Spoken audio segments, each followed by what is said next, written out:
सुप्रभात। मैं हूं जगेंद्र राणा। आज की हमारी आध्यात्मिक चर्चा का विषय है गुरु नानक जी और अंगद जी। गुरु नानक जी और अंगद जी। परम संत गुरु नानक जी महाराज ने एक समय देशाटन करते हुए एक ग्राम में जाकर विश्राम किया। भगवत प्रेमी जन व संस्कारी जन सत्संग का ऐसा सौभाग्य व शुभ अवसर पाकर परम संत गुरु नानक जी महाराज के पवित्र चरणों में उपस्थित होकर आत्मानंद का रसपान करने लगे। श्री अंगद जी महाराज भी दर्शनार्थ पधारे। आप पूजा पाठ आदि में सदा ही बड़ी रुचि रखते थे, देवी के उपासक भी थे। श्री अंगद जी के ग्राम से बाहर कहीं एकांत में एक महात्मा से भेंट हुई। उन्होंने उनके विशाल तथा मोहनी स्वरूप मुख को देखकर उनको साधु महात्मा समझकर प्रणाम किया और भगवत भक्ति के वास्ते प्रार्थना की। तो गुरु नानक जी महाराज ने संस्कारी व अधिकारी पुरुष समझकर आशीर्वाद दिया और आदेश दिया कि इस पास के गांव में एक साधु के यहाँ सत्संग होता है, वहां जाकर सत्संग किया करो। सायंकाल को जब श्री अंगद जी वहां सत्संग में जाकर हाजिर हुए और चरण स्पर्श करने के हेतु जो ही आगे बढ़े, वहां पर उन्हीं साधु महात्मा को विराजमान देखा जो कुछ घंटों पहले उनको स्वयं दर्शन दे चुके थे।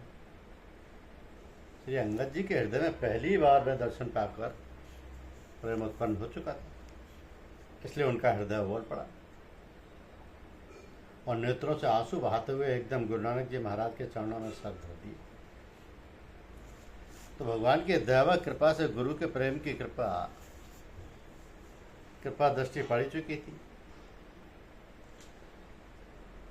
परम संत गुरु नानक जी ने श्री अंगद जी से फरमाया कि हे बच्चा, उठो और जो इस सर में हो वो निकाल कर रख दो, तो तेरा सहज ही कल्याण हो जाएगा।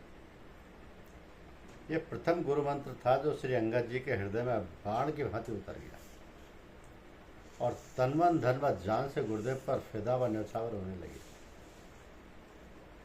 आप सच्चे गुरुमुख हो गए। एक समय गुरु नानक जी महाराज ने श्री अंगद जी को लंगर खाने का काम व देखभाल का कार्य सौंप दिया। उस समय गुरुदेव ने केवल ये आदेश दिया था कि आने जाने वालों आदि का आदर तथा सत्कार व भोजन आदि की सेवा करने का कार्य तुमको सौंपा जाता है। उदासीन रहकर प्रेम से यह सेवा करते रहना। तो अब ये सेवा का कार्य मिले हुए केवल 3 दिन ही बीते थे कि एक मुसलमान संत महाराज गुरु नानक जी महाराज से मिलने हेतु पधारे। ये मुसलमान संत महाराज परम संत बाबा फरीदगंज शंकर रहमतुल्लाह अलैह के सिलसिले में खलीफा थे। जब कोई पूर्ण अधिकारी सदगुरु अपने किसी गुरुमुख मुरीद को पूर्ण शिक्षा या तालीम तरीका देकर पूर्ण अधिकार प्रदान करके अपने समान बनाकर वही सेवा उसके सुपुर्द कर देता है, तो वो गुरुमुख मुरीद उस सदगुरु का खलीफा तथा नायब कहलाता है। तो सारे मुरीदों में वे खलीफा जनगुरु समान ही माने जाते हैं। सदगुरु पीर और गुरु समान मुर्शद से आशय ये है कि जिससे दीक्षा लियो वह असल गुरु होता है, और जब असल गुरु से ये विद्या पूर्णता को प्राप्त ना कर पाई हो और अधूरी व अपूर्ण रह गई हो, तो गुरुदेव के जिस खलीफा व नायब से तालीम व तकमील प्राप्त की हो वह गुरु समान तथा गुरु तुल्य यानी मुर्शद माने जाते हैं। तो गुरुदेव पिता समान होते हैं, तो उनका खलीफा या नायब चचा तथा बड़े भाई के समान होते हैं, जो सदगुरु के मुरीदों के लिए गुरु या पिता समान ही होते हैं। तो इन खलीफा या नायब में से जिसको सदगुरुदेव अपने जीवन काल ही में अपने मुख्य स्थान पर नियुक्त कर देते हैं या उनके अपने प्रीतम से मिलाप का पर्दा हो जाने के बाद प्रेमी शिष्य समाज अपने गुरुदेव के संकेत के अनुसार जिसको गुरु शब्द पर चुन व मान लेते हैं, वो गुरु स्वरूप यानी मुर्शिद सानी के पद पर माने जाते हैं। इनका मान सारे मुरीदों व दूसरे खलीफा भाइयों आदि में रखा जाता है। तो ये बातें बीच में उपस्थित सत्संगी जनों व गुरु भाइयों के हित हेतु समझाते हुए पूज्य प्रहलाद चचा जी महाराज फिर कथा पर आ गए। आपने फरमाया कि वह मुसलमान संत जी गुरु नानक जी महाराज के लंगोटिया यार थे। बाल अवस्था में संग संग खेला करते थे। मालिक की कृपा से दोनों ही परम संत के पद को पहुंचे। अब मुसलमान संत ने गुरु नानक जी से निवेदन किया, भाई बाग तो खूब लहला रहा है, कोई ऐसा भी फल इसमें है जिसके रस से स्वर्ग के मीठे अमृत रसों जैसा स्वाद व आनंद मिल सके। फिर पानी पीने को मांगा तो परम संत गुरु नानक जी की दृष्टि अकस्मात श्री अंगद जी पर पड़ गई, जो किसी सेवा कार्य से आड़ से एक और जा रहे थे। तो गुरुदेव ने पानी पीने को शीघ्र लाने का हुक्म दिया। तो अंगद जी पूर्ण रूप से गुरुमुख शिष्य थे ही। आपकी अवस्था थी कि आपका हृदय गुरु प्रेम से ऐसा भरा हुआ उमड़ता रहता था कि जो ही किसी प्रकार गुरु भगवान गुरु नानक जी महाराज पर भूले से तथा अकस्मात दृष्टि कहीं पड़ भर जाती तो हृदय बेकाबू हो जाया करता था।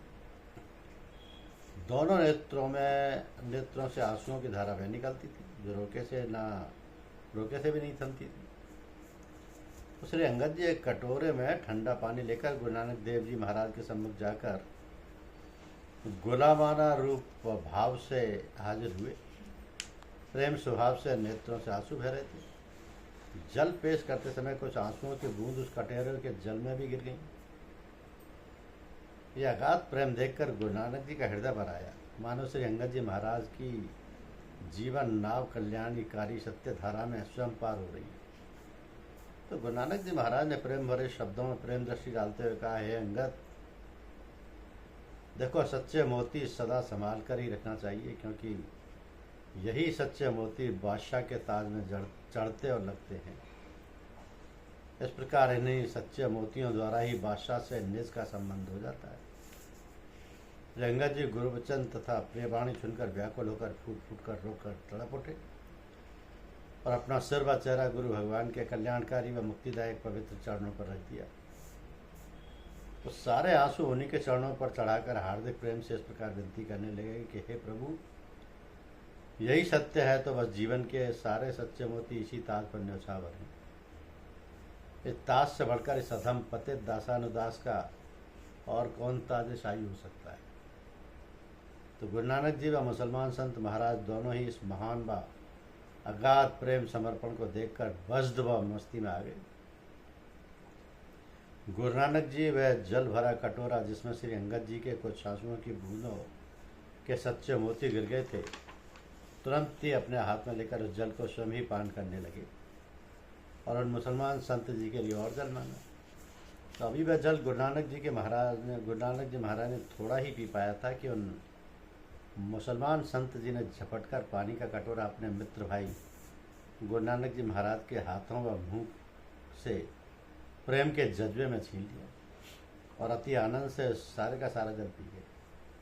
फिर फरमाया, भाई आप हैं बड़े चतुर, अपने बाग के जन्नत के फल के अमृत रस का स्वाद व आनंद स्वयं उठाना चाहते हो और हमको सादे पानी और फीके खारी जल व रस के घाट ही उतारना चाहते हो।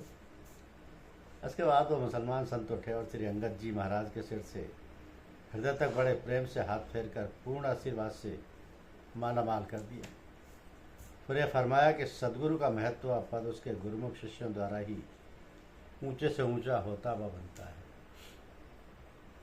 सदगुरु का महत्व पद उसके गुरुमुख शिष्यों द्वारा ही ऊंचे से ऊंचा होता हुआ बनता है।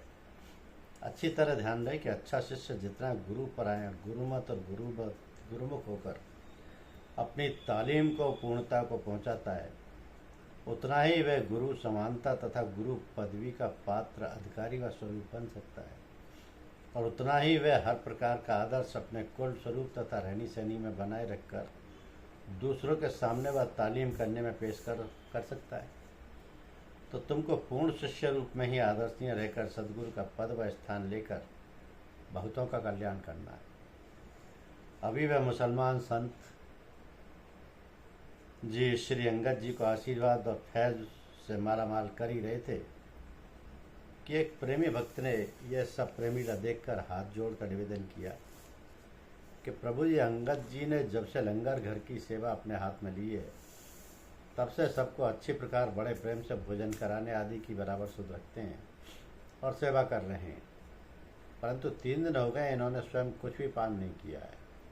हम सब लोग बड़े ही दुखी हैं। जब से श्री अंगद जी से कुछ भी खाने पीने की प्रार्थना करते हैं तभी ये रुलासे हो जाते हैं और कहते हैं कि गुरुदेव की आज्ञा, इच्छा ऐसी ही है, उसी में कल्याण का मार्ग है। यह सुनकर गुरु नानक जी महाराज का हृदय एकदम प्रेम से दुखी हो गया और उन्होंने श्री अंगद जी की बाह पकड़कर अपने पास ही बिठा लिया। फिर पूछा, ऐसा क्यों कर रहे हो? श्री अंगद जी ने हाथ जोड़कर सदगुरु के चरणों में सर रखकर निवेदन किया, महाराज जी, हुजूर ने उस गुलाम से केवल दूसरे भाईजनों आदि की सेवा करने के लिए ही आदेश तथा हुक्म फरमाया था। संग संग यह भी हुक्म था कि स्वयं उदासीन भाव से सबकी सेवा ही करना। बस इस पतित अधर्म मूर्ख ने यह समझ कर कि इसके लिए खाने पीने की आज्ञा नहीं है, उधर अपने हेतु कुछ भी लेना देना आदि ठीक नहीं जाना। तो गुरु नानक जी महाराज व मुसलमान संत जी दोनों ये सब सुनकर व देख तथा अनुभव करके रो पड़े। गुरुदेव जी ने आज्ञा दी, आज से हमारी हर चीज, खाने पीने, वस्त्र आदि आदि सब में मेरे अति प्यारे अंगद का प्रथम हिस्सा रहेगा और अंगद अब हर प्रकार से हमारा जिम्मनी रहेगा। जब मालिक पूछेगा कि संसार से क्या तोहफा लाए हो, जिससे मैं ये समझूं कि संसारी जीवन में तुमने मेरा ही प्रेम का काम किया है, तो है प्रिय अंगद, हम तुमको वहाँ पेश कर देंगे। ये कथा कहते कहते चचा जी महाराज जी भी बार बार जोर जोर से रोने लगते थे। इतने दुखी व व्याकुल हो जाते थे कि सारे उपस्थित जनों में सन्यासी महाराज के हृदय में प्रेम का दुख मनाता था और सभी रो पड़ते थे। मानो हृदय को छेड़ना तथा रुला देना व हंसा देना पूज्यपाद चचा जी महाराज के हाथ में था। अब ये सब हो ही रहा था कि किसी को घर बार आदि का कुछ भी ध्यान ना था। तो पूज्यपाद लाला जी साहब डिप्टी साहब के बंगले से लौट कर आ गए और ऐसी हार्दिक गर्म सभा देखकर स्वयं भी वहाँ जाकर बड़े स्वामी जी महाराज के निकट बैठ गए। तो पूज्यपाद लाला जी महाराज के वहाँ पधारने के बाद तुरंत ही पूज्यपाद चचा जी महाराज वहाँ से चुपचाप उठकर घर में चले गए। आप कभी भी बस भर अपने परम पूज्य बड़े भाई के पास उठना बैठना तो क्या सामने पढ़ने से भी घबराते रहते थे। आप हंसमुख भी बड़े थे, सदा ही सत्संगी जनों व गुरु भाइयों में सबसे हंसते बोलते रहते थे, परंतु वो सारा व्यवहार प्रेम भाव से भरा रहता था। आप कहा करते थे, भैया हाकिम व बादशाह की अगाड़ी और घोड़े की पिछाड़ी से हमेशा बचें व दूर रहना चाहिए। तो बड़े स्वामी जी महाराज ने दोनों सन्यासी महाराजों को संबोधित करते हुए कहा, चचा जी की गृह भक्ति और गुरु प्राणता व गुरुमुक्ता से प्रेम, अदब, लज्जा, भय एवं सर्वांग समर्पण के चरित्र का महान जज्बा अपने में उतारना चाहिए। सत्संग से ऐसे ही बड़े बड़े लाभ उठाने वाले योगी सन्यासी पद का महत्व समझ सकते हैं। और बड़े गुरुमुख वास्तव में वही हो सकता है जो सदगुरु की जात में अपनी जात को लय या फना करके गुरुदेव की जात को हर प्रकार से लेकर जीवन व्यतीत करता है। वह नहीं जो गुरु के नाम व जात का बहाना लेकर अपनी जात में अर्थात अपने स्वरूप में वास व अपनाम करता है। सत्य तो यह है कि मनमत कभी भी गुरुमुक्ता, गुरु प्राणता व गुरु की जात का आदर्श लेकर नहीं चल सकते। अवश्य गुरुमत का ढोंग किसी न किसी प्रकार से जाहिर करता रहता है। तो परम पूज्य अंगद जी ने जो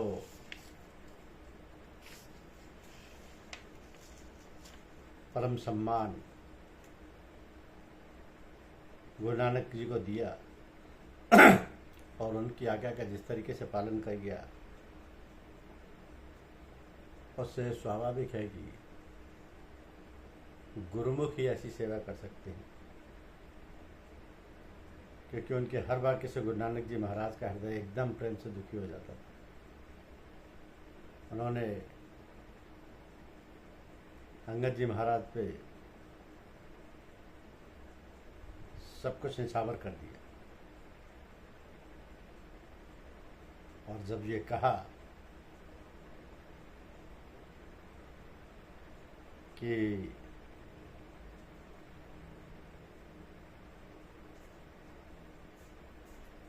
जब मालिक पूछेगा कि संसार से क्या तोहफा लाए हो, जिससे मैं समझूं कि संसारी जीवन में तुमने मेरा ही प्रेम का काम किया है, तो है प्रिय अंगद, हम तुमको वहाँ पेश कर देंगे। ये कितनी शानदार नज़ीर थी। धन्यवाद।